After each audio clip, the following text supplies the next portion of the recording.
So yon mga Lodi, may panibago na naman tayong laban ngayong araw na to. Mapagpalang umaga sa ating lahat. Nandito tayo ngayon sa Barangay Landing, Lucena City. Lalagyan po natin ang hanging cabinet at base cabinet itong area na ito. Yan mga Lodi. Yan yung mga pinakamakapangyarihan kong kanang kamay. Si Boss Nep. Isang kaway naman dyan, Boss Nep. Hello, pan. Yan. Yun mga Lodi, dito. Lalagyan natin siya dito ng hanging cabinet tapos base cabinet. Hindi lang natin na yung mga paggawa natin dati kasi wala pa nag-sponsor ng camera. Pero sa ngayon dahil may nag-sponsor na ng camera na ito, mga materials natin, uhupakan natin yan today. Okay po, Zars Elemento at your service. Yun mga Lodi, nabuo na natin siya. Medyo nakakapagod nga dito, medyo mabana sa ating area na ito na siya. Ito po yung ating hanging cabinet na ilalagay pa lang po natin siya ngayon. Medyo may init talaga dito sa ating area kaya nakapaghubad tayo. Ayan. Medyo hindi pa siya magkadugsong kasi yung area natin is mukhang hindi ata pantay kaya magkakaroon ng malaking adjustment. Then so far, hapon na. Baka bukas ito ituloy. Pinakita lang natin ang ating output for today. Ayan siya. Ayan mga Lodi. That's all for today. Zars Elemento at your service.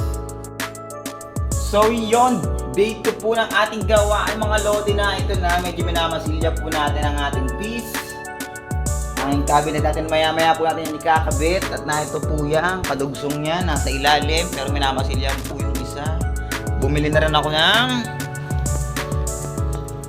good lumbers para sa mga framing natin mamaya. Subukan na natin ikabit pero mukhang malabo kasi half day tayo ngayon, Sabado.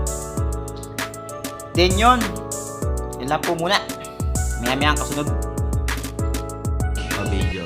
Okay. Ayan na po ang pag-drill ni Mr. Elemento ng Z-Corps. Well guys, ganito po yun na. Medyo kulas-kulas lang talaga to, pero okay lang to. Medyo binabalas na talagang ang aming gawaan.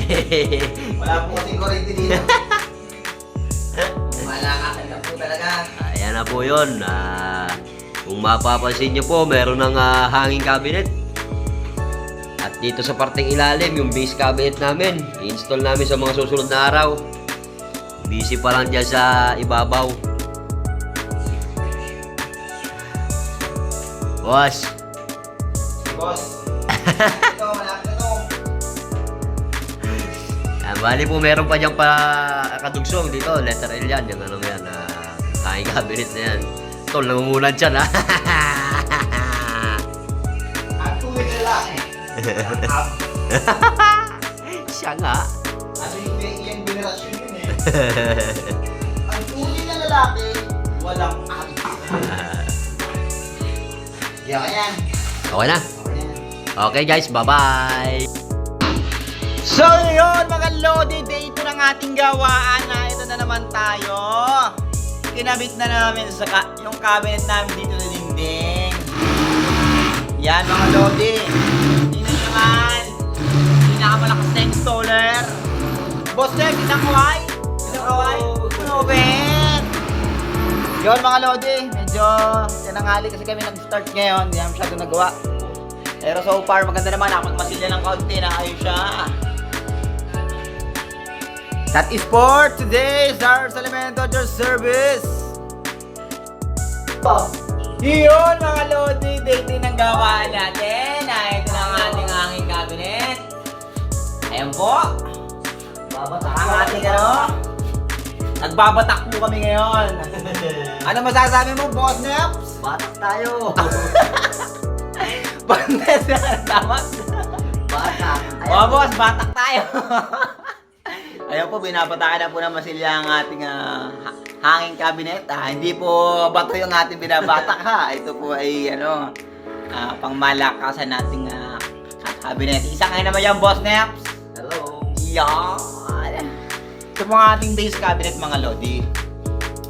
Kung mapapansin nyo, medyo madilaw talaga yung kahoy natin kasi yan po ay kahoy ng antipolo. Ito naman po kasi kaya ginagamit namin to. Hindi dahil sa wala kami pambiling S4S o kung ano man. Nagkataon lang po kasi na advantage yung price niya at saka gusto ko yung grains niya, yung tigas ba niya. Kasi dun sa S4S, medyo nalulutungan ba kami ng kaunti. Medyo persado ako magkabit ng ano, yung medyo sikip.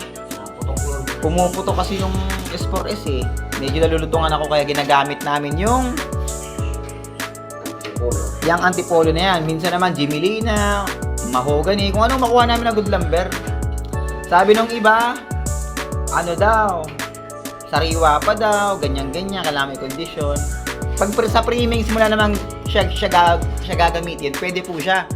Hindi sa sinasabi na medyo lilik, hindi po siya, hindi po totoo yun. Depende po sa gumagawa yun. Then, yun lang po mga Lodi. Ito po ang ating output for today. Yun. Yun. Hop! Anong tawag? Nagbabatak po ng masilya. Hindi po ng bato. Yun lang po mga Lodi. SARS Elemento at your service. So yun mga Lodi. Ito na naman tayo sa bagong yugto ng ating gawaan. Tingnan nyo naman mga Lodi.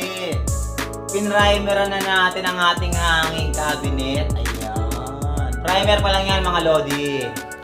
Medyo tinatapos natin itong base cabinet natin dito. Medyo madilim nga lang sa area. Yan. So far, medyo mukhang okay naman na siya. Baka matapos ito bukas or sa isang araw. Kinakat na rin namin yung mga pintuan doon. Isang hi naman dyan, Boss Neps! Hello!